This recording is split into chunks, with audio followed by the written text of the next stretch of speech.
get ready to explore the battlefield prowess of the 2nd SS Panzer Division des Reich.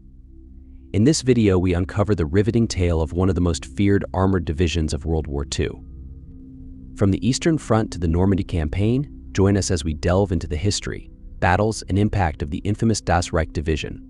Brace yourself for an in-depth journey through the epic saga of this formidable Waffen-SS unit. The 2nd SS Panzer Division des Reich was an elite division of the Waffen-SS of Nazi Germany during World War II. The division served during the invasion of France and took part in several major battles on the Eastern Front, including in the Battle of Kharkov against the 5th Guards Tank Army at the Battle of Kursk. It was then transferred to the west and took part in the fighting in Normandy and the Battle of the Bulge, ending the war fighting the Soviets in Hungary and Austria.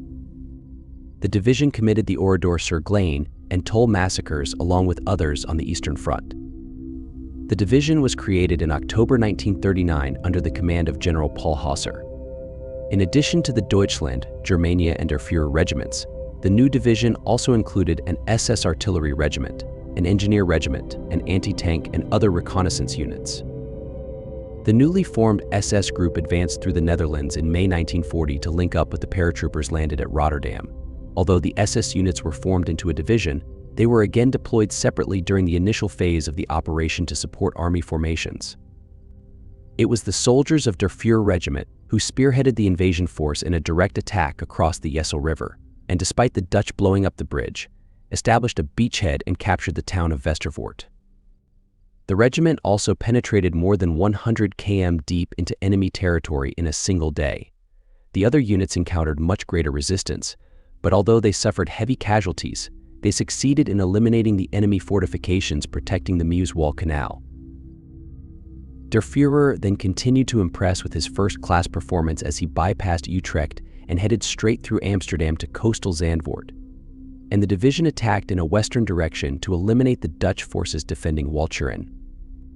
The Dutch took up excellent defensive positions here and were additionally supported by the fleet moving in the coastal waters, but even so the attack, led by the Deutschland regiment, suffered heavy losses, finally ended with the retreat of the Dutch soldiers and a more than unequivocal success of the German weapons. On 22 May 1940, the division struck towards Calais. On the way, the resting SS soldiers were attacked by French troops who were trying to break the encirclement of the port of Dunkirk. However, the French advance was halted after hard fighting and, after taking the initiative, the division managed to destroy a significant number of tanks and capture several hundred prisoners. The next day, the division then crossed the Bassy Canal and held this bridgehead against British attacks. The advance of the German troops then continued with the attack of Der Führer and Germania regiments through the forest near Nieppe, which forced the British to retreat. By this time, the Deutschland regiment had forced a crossing of the Lys Canal and was forced to face strong counterattacks by British armored units. However, the situation was saved by the timely arrival of the Totenkopf division. On 1 June, the division was withdrawn from the front line to regroup and prepare for the second phase of the attack on France, which began 4 days later.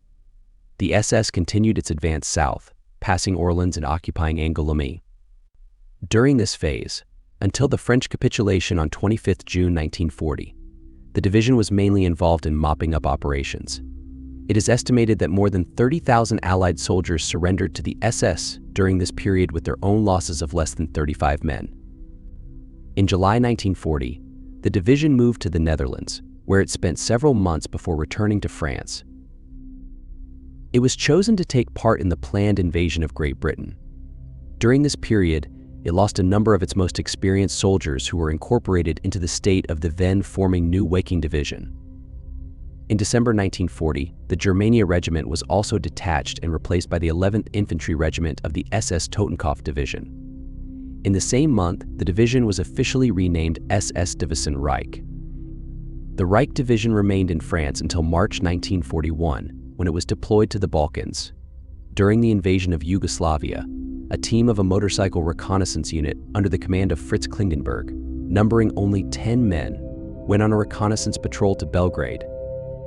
They transferred their motorcycles to a requisition motorboat and headed straight for the center of the Yugoslav capital. Together with the German attaché operating in the city, Klingenberg managed to deceive the mayor and convince him to surrender the city to him as the commander of a strong military group waiting outside the city for his orders and determined to call in the planes before the actual attack began.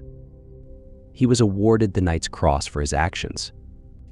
On 22 June 1941, at the time of the German attack on the Soviet Union, Division Reich was part of Army Group Center under the command of Field Marshal Fedor von Bock.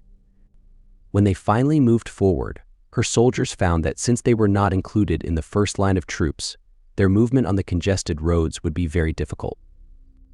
The division thus became involved in fighting in the Soviet Union for the first time on June 28, when it expelled Soviet troops from the village of Starzeka, but only the timely arrival of reinforcements prevented its offensive front from being cut off by a threatened Soviet counterattack. The Reich then advanced further into the heart of central Russia. It crossed the Berezina River, bypassed the famous Pripyat marshes and continued to Mogilev and Smolensk. Subsequently, she managed to occupy and hold Jelna against determined Soviet attacks. On August 8th, she was then temporarily released and given time for rest and repairs near Smolensk. In September, Reich was again at the forefront of the attack. She occupied Sosnica and contributed to the capture of Kiev and the capture of more than 650,000 Soviet soldiers.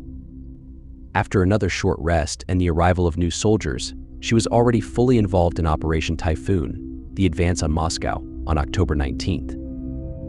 After the conquest of Jazatsk and its subsequent holding against the enemy's Soviet counterattacks, it advanced further and managed to control Mozhaevsk and Istra. By the beginning of December, some of its parts also managed to break through to the Lenino bridgehead in Moscow. However, the onset of winter, battle attrition losses, and fanatical defense deprived the German advance of its impetus. Reich even reached a distance of only 16 km from the city center in the final phase, but only at the cost of heavy losses. It is estimated that at this stage the division had approximately 40% of its strength remaining. During this period, members of the division were occasionally deployed against French guerrillas. After the Allied landings in Normandy on June 6, 1944, they were ordered to move from positions near Bordeaux to the front line. Along the way, however, the division was delayed by frequent sabotage and subjected to disruptive guerrilla attacks, to which angry soldiers responded by, for example, executing 99 civilians in Tula in retaliation for the deaths of some 40 German soldiers. The capture of SS Sturmbannführer Helmut Kampf, the commanding officer of the 3rd Battalion of the Der Führer Regiment, by the resistance movement then served them as a welcome excuse on July 10th for the destruction of the town of Oradour-sur Glane near Limoges and the murder of more than 640 men, women, and children.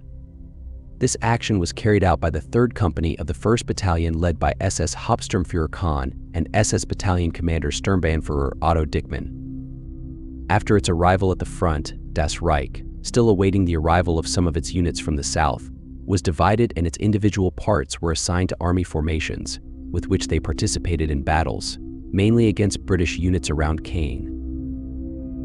The division suffered greatly during the fighting with American troops near St. Lo. By mid-August, a significant number of German troops were stuck in the Falaise pocket, but Das Reich was among the units that managed to break through the Canadian-Polish encirclement and open an escape route for their comrades. Das Reich was subsequently withdrawn from the front line for repairs and replenishment, but many of the soldiers who were to reinforce its status were from the ranks of the Wehrmacht and did not reach the quality of the original members of the division. It was then deployed as part of the ill-fated counter-offensive in the Ardennes. As in the case of other German units, it suffered from a lack of fuel and ammunition and the need to move heavy vehicles over completely unsuitable roads. The division did achieve its intended goals, but its success was only short-lived. Although still not at full combat strength, it was thrown into the last desperate attack on the Eastern Front, Operation Spring Awakening, the invasion of Hungary in March 1945, which was an attempt to save the Hungarian oil fields. The attack faltered almost immediately in a sea of mud and due to concentrated Soviet resistance after only 10 days. Das Reich was forced to retreat and by April was already defending the important Danube bridges in Vienna. After the entry of Soviet troops into the suburbs of the Austrian capital, the fight for every house flared up. By April 9th, units of the 2nd SS Panzer Division das Reich were concentrated around the Floridsdorf Bridge. Over the next few days, the remnants of the division retreated towards Dresden to cover the few remaining tanks that formed the rear. After reaching the city and running out of fuel and ammunition, these tanks were destroyed by their crews. While some parts of the Deutschland Regiment managed to surrender to American troops, others were still involved in the fighting around Prague. Most of them were then destroyed in the battles against the Red Army and the Czech partisans in their attempt to retreat to the west. Der Fuhrer Regiment spent the last days of the war on a mission aimed at rescuing German civilians from Prague. After a forced entry into the city, Regimental Commander Otto Weidinger gathered a disparate group of civilians, members of the Women's Auxiliary Corps and wounded soldiers, and led them out of the city again to the relative safety of American captivity in Rokycany. Most of those who managed to get into American captivity survived, but those who fell into the hands of the Red Army largely died. They were either shot immediately or perished during the long years spent in Soviet labor camps. In conclusion, the 2nd SS Panzer Division das Reich was a formidable military unit with a complex legacy. While it achieved success on the battlefield, its involvement in war crimes has left an indelible stain on its history. The division's actions reflect the darker aspects of the Waffen-SS and the brutality of warfare during World War II.